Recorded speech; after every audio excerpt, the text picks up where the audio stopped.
हमारी इंडस्ट्री ऐसी है कि हम सब के लिए जगह है।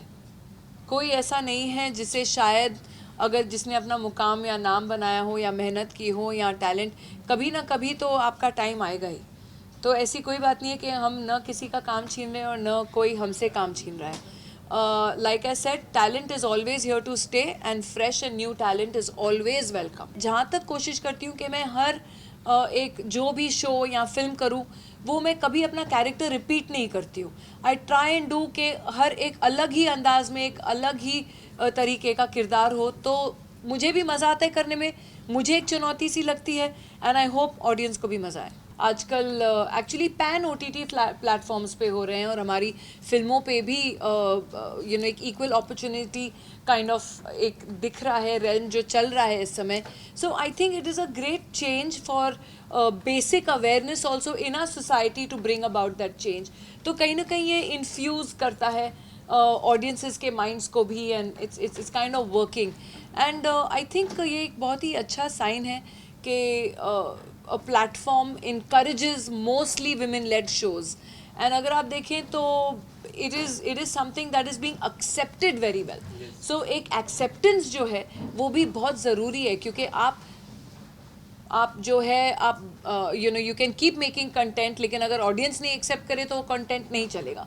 लेकिन मतलब ऑडियंस की तरफ से भी ये एक्सेप्टेंस है। So in basically I feel in society it's a great change. I think आप देखेंगे रमिका सेन और इंद्रानी कोठारी में, और जो पिछला मैंने कस्तूरी डोगरा किया अरानियक में, तीनों ही किरदार बहुत ही अपने आप में अलग किस्म के कैरेक्टर्स हैं एंड कहीं ना कहीं हमको as what I am as a person भुला के उस कैरेक्टर के शूज़ में घुसना बहुत ज़रूरी हो जाता है। मेहनत तो सभी करते हैं और कामयाबी तो सभी चाहते हैं, लेकिन अल्टीमेटली ऑडियंस इज़ किंग और ऑडियंस के ऊपर निर्भर है कि उनको शो पसंद आता है नहीं आता है। अब तक के जो रिएक्शंस हैं ट्रेलर्स को लेके वो बहुत ही पॉजिटिव हैं, बहुत ही अच्छे हैं। एक लोगों में एक एक्साइटमेंट है कि ऐसा एक शो आ रहा है थोड़ा अलग किस्म का। I wanted to create Indrani Kothari, क्योंकि जब हमने इंडियन अडेप्टेशन किया है तो काफ़ी चीज़ें हैं जो हमारे इंडियन कल्चर से रेलिवेंट होके हमने अडेप्ट किया है उसे हमारे सीरीज़ में। 90s क्वीन, हम सब आपको अभी भी क्वीन नहीं मानते हैं। Tell us Sweet. the very first reason you said yes to the film. I think this show came to me 10 years ago and तभी भी बहुत ही इंटरेस्टिंग था, क्योंकि जैसे आप सब जानते हैं this is the Indian official adaptation of a American show called revenge जो ABC स्टूडियोज़ ने बनाया था। It was very acclaimed show. तो ये उसका अडेप्टेशन है जो मेरे पास पहले भी आया था, लेकिन अंडर डिफरेंट सर्कमस्टांसिस एंड अब जो इन्होंने पूरा अच्छी तरह जमा के 10 years हेंस हम सब वापस वही शो बना रहे, तो कहीं ना कहीं ये शो मैं करने ही वाली थी, चाहे तब या आज या कल। तो ये एक ऐसा था कि स्टोरी बहुत ही दिलचस्प है, बहुत ही इंटरेस्टिंग है। इसमें suspense, thriller, elements of drama, twist, turns, plot सब कुछ है। सो इट इज़ समथिंग कि आप मिस ही नहीं कर सकते हो। So there was no two ways कि मैं न करती ये शो। रवीना की ओरिजिनल शो की बात की जाए तो क्या आपने ओरिजिनल शो देखा है, और क्या जो कैरेक्टर ओरिजिनल शो में है वो आप उसको देख के मतलब आपने कुछ डिप्स की क्या है? तो इस कारण ही मैंने ओरिजिनल शो नहीं देखा। मैंने सिर्फ एक सीज़न देखा to see the world of the and the planning of the entire show. लेकिन जनरली मैं एक कैरेक्टर नहीं देखती हूँ बिकॉज फिर कहीं जहन में वो बैठ जाता है और अब वो सबकॉन्शियसली आप फॉलो करने लगते हो। तो I wanted to create Indrani Kothari, क्योंकि जब हमने इंडियन अडेप्टेशन किया है तो काफ़ी चीज़ें हैं जो हमारे इंडियन कल्चर से रेलिवेंट होके हमने अडेप्ट किया है उसे हमारे सीरीज़ में। सो इसलिए रुचि जी को भी लगा कि इट्स नॉट नेसेसरी कि हम वो ही कट पेस्ट कॉपी करें। देयर इज़ अ लॉट जो बहुत चेंजेस हम लाए हैं इस शो में, which makes it even more interesting and more identifiable with our audiences. What is the most challenging part while working on this project? क्योंकि adaption है, क्योंकि उम्मीदें ज़्यादा होंगी, वो ज़्यादा कामयाब रहा है, फिर इसका एक अलग ही अंदाज है क्योंकि हिंदी की ऑडियंस के लिए है, तो आपके लिए क्या चैलेंजिंग रहा? आई थिंक सही सवाल है आपका, सही प्रश्न है, क्योंकि ज़रूर ये एक जहन में रहता है कि एक शो जो सक्सेसफुल हो चुका है, आशा करते हैं कि हम भी उसी सक्सेस की ऊंचाइयों को छुएं इस शो को लेकर। मेहनत तो सभी करते हैं और कामयाबी तो सभी चाहते हैं, लेकिन अल्टीमेटली ऑडियंस इज किंग और ऑडियंस के ऊपर निर्भर है कि उनको शो पसंद आता है नहीं आता है। अब तक के जो रिएक्शंस हैं ट्रेलर्स को लेके वो बहुत ही पॉजिटिव हैं, बहुत ही अच्छे हैं। एक लोगों में एक एक्साइटमेंट है कि ऐसा एक शो आ रहा है थोड़ा अलग किस्म का। तो कहीं ना कहीं हम सब प्रार्थना ही कर सकते हैं और होप कर सकते हैं कि हमारी सबकी मेहनत रंग लाए। आई थिंक एक खूबी है इस चैनल की जो ये विमेन ओरिएंटेड जिसे हम कहते हैं, या जो प्रोटैगनिस्ट हैं, विमेन लेड शोज़। इंद्रानी जी का किरदार और रमिका सेन जी का किरदार कितना सिमिलर है और कितना डिफरेंट है दोनों किरदार में, and adding on that how long we have to wait for chapter 3। I think आप देखेंगे रमिका सेन और इंद्रानी कोठारी में, और जो पिछला मैंने कस्तूरी डोगरा किया अरान्यक में, तीनों ही किरदार बहुत ही अपने आप में अलग किस्म के कैरेक्टर्स हैं।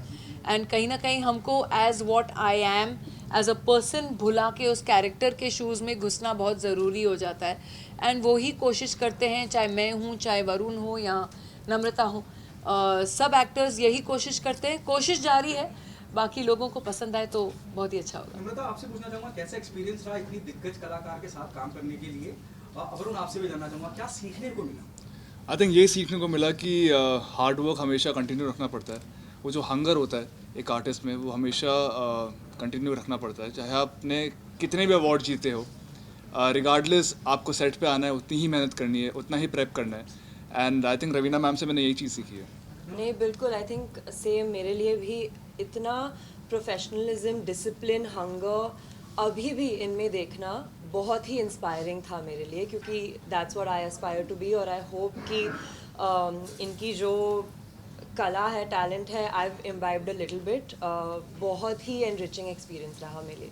There are two questions. Do you think the sense of responsibility goes up on your shoulder when people appreciate your work even today in the current scenario? जितना भी जो भी काम आप करते हैं बड़ा सराहा जाता है। जो आपके दौर के वक्त में एक्ट्रेस या फीमेल एक्ट्रेस रही है, विद ऑल ड्यू रिस्पेक्ट, वो नहीं है अब फील्ड के अंदर, लेकिन still going on. What is that one thing keeps you going on? देखिए, मैं दूसरों के लिए नहीं, लेकिन मैं अपने आप के लिए तो कह सकती हूँ कि मैंने I have always chosen quality over quantity.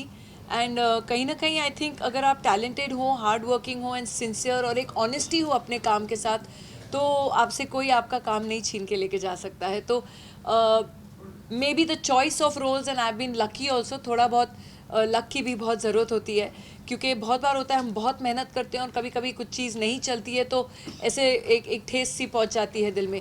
लेकिन I have been lucky also. कृपा रही है, ईश्वर की कृपा रही है, ऑडियंस की कृपा रही है कि उन्होंने मुझे हर किरदार में एक्सेप्ट किया। एंड वो मेहनत अभी भी जारी है। एंड मैं जहाँ तक कोशिश करती हूँ कि मैं हर एक जो भी शो या फिल्म करूँ, वो मैं कभी अपना कैरेक्टर रिपीट नहीं करती हूँ। आई ट्राई एंड डू के हर एक अलग ही अंदाज में, एक अलग ही तरीके का किरदार हो, तो मुझे भी मज़ा आता है करने में, मुझे एक चुनौती सी लगती है। एंड आई होप ऑडियंस को भी मज़ा आए।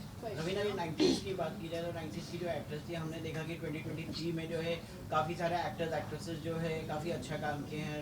90s के जो भी एक्टर एक्ट्रेसेस थे, जैसे बॉबी देओल जी हैं और सनी देओल जी हैं, काजोल जी, सुष्मिता जी, तो सब लोग ने बहुत ही अच्छा काम किया है 2023 में। तो आपको लगता है कहीं ना कहीं जो है यंग जनरेशन को एक रन फॉर देयर मनी है, आपको आ गया वापस? तो हमारी इंडस्ट्री ऐसी है कि हम सब के लिए जगह है। कोई ऐसा नहीं है जिसे शायद अगर जिसने अपना मुकाम या नाम बनाया हो या मेहनत की हो या टैलेंट, कभी ना कभी तो आपका टाइम आएगा ही।